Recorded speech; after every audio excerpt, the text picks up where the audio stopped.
Hey, it's Eli, Hey Atlas, and if opinions are as common as the no's, why should you take them into consideration? Especially when they're telling you how to do your job. Well, sometimes you do, sometimes you don't. Today we're going to establish some criteria on whether you're getting genuine advice or misdirection.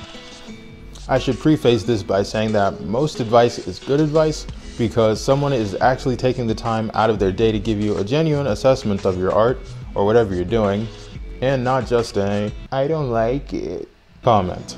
Because there's a good chance they actually care, as I do, about what you're doing and find it could be even better if you just tweaked it a little bit. That said, let's weed out the critiques from the hate and figure out when and where to apply them from useless to useful. Even though this is typically the first line of defense said by someone who can't take any criticism to the chin, there's still some truth to it.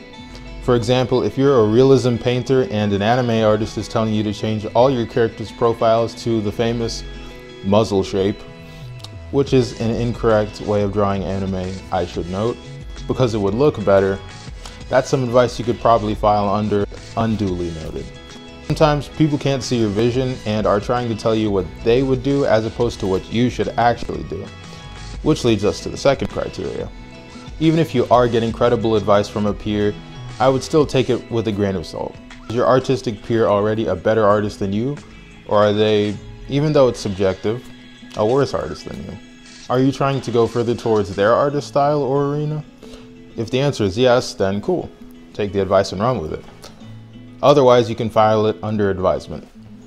Keep in mind, some people are great critics and do have a keen eye for spotting things even if their hand can't match what they're imagining in their brains when they draw. So someone giving you credible advice just might be in the learning stage with you. Nothing wrong with that. All advice doesn't apply to you all the time. Sometimes people do mean well, but they get ahead of themselves. Telling the day one beginner artist to improve their foreshortening by drawing skylines in 4-point perspective is a bit like teaching calculus to a baby who can't even count their fingers. The best advice is given in context and towards the listener's skill level. Otherwise, an alternative version of the same advice is given.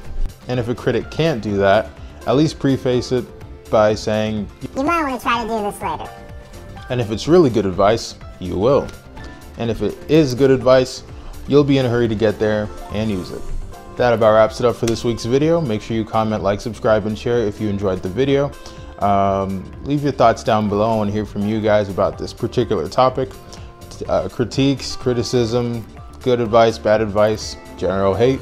Let me know what you guys think. I want to hear from you.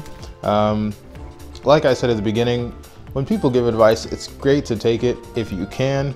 But again, like I said later, you can't always take it. And sometimes you can, but it depends on who's giving it. And there's a bunch of factors. Hopefully this narrowed things down a little bit so you can kind of see when and where to take advice and from who and why. So that's kind of hopefully what you got out of this video. If you did get something out of this video, again, let me know. And make sure you leave your thoughts and suggestions for future videos down below. I got new videos every Monday, Friday. Make sure you subscribe and make sure you follow me on all the sites that you're on. I'll leave the links right down here for the social media, Instagram, Facebook, Twitter, all that good stuff.